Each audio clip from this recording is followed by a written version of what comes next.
warahmatullahi wabarakatuh.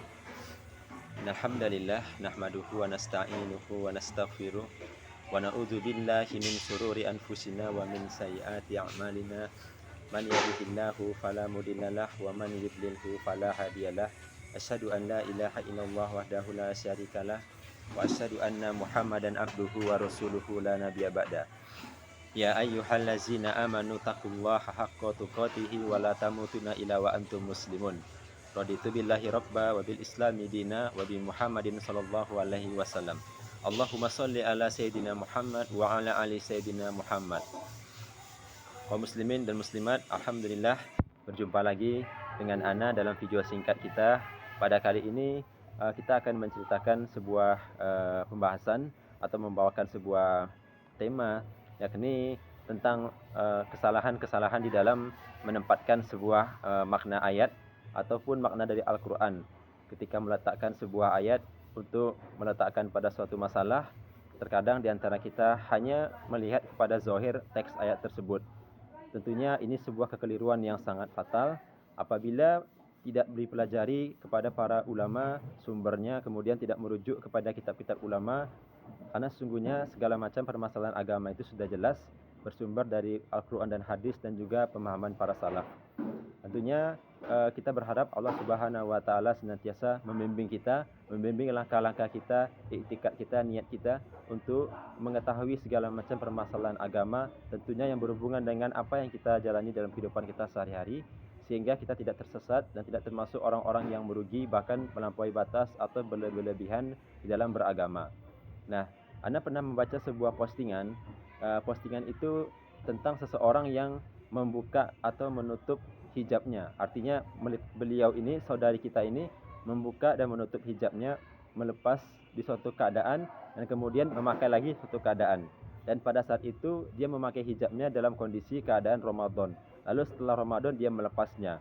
Lalu ketika ditanyakan mengapa berbuat demikian, lantas saudari kita ini mengutip sebuah ayat, la ikraha fiddin.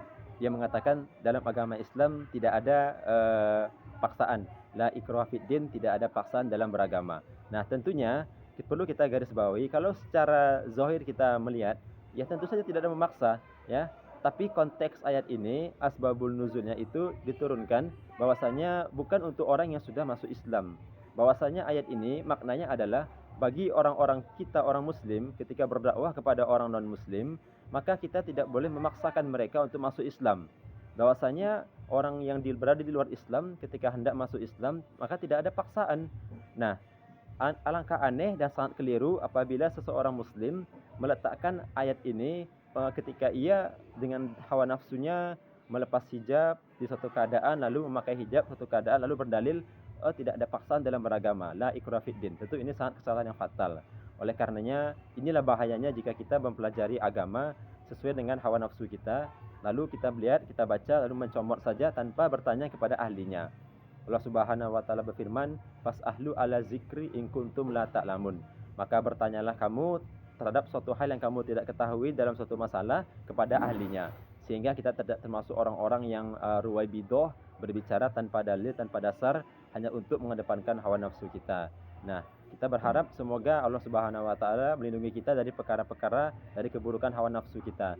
Karena sungguhnya di antara bentuk keburukan seorang hamba adalah mengikuti hawa nafsunya dalam perkara-perkara yang ia bukan ahlinya. Dan jikalau suatu urusan diserahkan kepada yang bukan ahlinya, maka tunggulah kehancurannya. Ini perkara agama, perkara melepas menutup hijab itu perkara din, perkara agama. Kita tidak bisa meletakkannya kepada akal kita semata, hawa nafsu kita semata. Itu murni perkara agama dan dikembalikan kepada ahlinya, yaitu para salafus soleh dan juga ulama yang datang belakangan ataupun ulama-ulama kontemporer.